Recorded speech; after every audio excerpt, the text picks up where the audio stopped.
शब मेराज आने वाली, हम रजब के महीने में हैं। इस महीने की एक रात 26वीं रजब और 27वीं शब क्या हुआ था? मुस्तफा करीम सल्लल्लाहु तआला अलैहि वसल्लम की मेराज का वो वाकया हर साल सुनते हो। हुआ क्या था? हदीसों की रोशनी में जिब्राइल अमीन आए, मुस्तफा करीम सल्लल्लाहु तआला अलैहि वसल्लम को मक्का मुकर्रमा से हरम काबा तक ले गए, हरम से उसके बाद मस्जिद अक्सा ले गए। यहाँ तक का तो वाकया कुरान बयान कर रहा है, सुब्हानल्लज़ी अस्रा बिअब्दिही लैलन मिनल मस्जिदिल हराम इलल मस्जिदिल अक्सा। पाक है वो जात जिसने अपने बंदे खास को मस्जिद हरम से मस्जिद अक्सा तक ले गए। और उसके बाद हुआ क्या? सारे नबियों की इमामत फरमाई, सारे नबियों ने मेरे आका के कसीदे पढ़े। फिर उसके बाद सफर हुआ, पहले आसमान, दूसरे आसमान, तीसरे, चौथे, पांचवें, छठे, सातवें आसमान, हर आसमान पर एक एक नबी से मुलाकात, मेरे आका सल्लल्लाहु तआला अलैहि वसल्लम। उसके बाद अर्श, कुर्सी, लौह कलम, जन्नत, दोज़ख, सबके मनाज़िर मुलाहिज़ा फरमाए। सिदरतुल मुंतहा पर गए। उसके बाद जिब्राइल अमीन वहीं रुक गए, आका आगे, हुजूर पाक सल्लल्लाहु तआला अलैहि वसल्लम अब उस जगह का सफर की जिस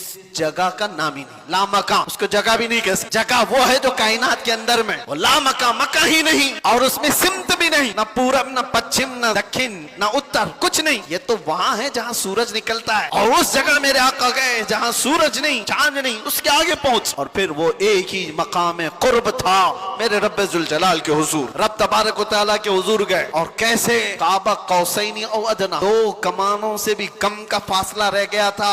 मेरे आका इतने करीब गए, अल्लाह करीम ने अपने कुर्ब में, अपने जिलों में जितना वक्त चाहा हुजूर पाक सल्लल्लाहु अलैहि वसल्लम को शर्फ़े मुलाकात अता किया।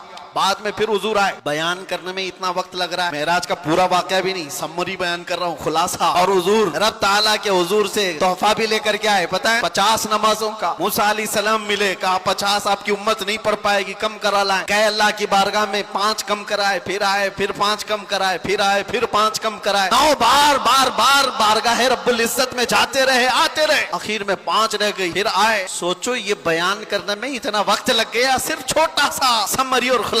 लेकिन हकीकत इस वाक़े की ये है, ता अर्श गए फिर आए मोहम्मद। कैसे? हुजूर अर्श भी गए, वापस भी आ गए। जिस कमरे में आप आराम कर रहे थे, दरवाजे की कड़ी, अगर दरवाजा खोल करके आदमी जाए तो कड़ी कितनी देर तक हिलती रहेगी? रिवायतों में ये मिलता है, दरवाजे की जो जंजीर है, यहाँ आप दरवाजा बंद करके गए तो कड़ी हिलती है थोड़ी देर तक के लिए। हुजूर जब मेराज का पूरा सफर तय करके आए थे तो दरवाजे की कड़ी अभी हिल रही थी, और बिस्तर पर आदमी सो करके उठे तो बिस्तर कितनी देर तक गर्म रहेगा? Minute, 1.5 minute. लेकिन हुजूर जब मेराज से वापस आए तो बिस्तर अभी भी गर्म था। ये नहीं कहा गया कि सूरज अभी नहीं तुलू हुआ था, ये नहीं कहा गया कि रात पूरी नहीं गुजरी थी, बल्कि ये कहा जा रहा है अरे जंजीर भी हिल रही थी और बिस्तर भी रहा गर्म। अर्श गए फिर आए मोहम्मद सल्लल्लाहु अलैहि वसल्लम।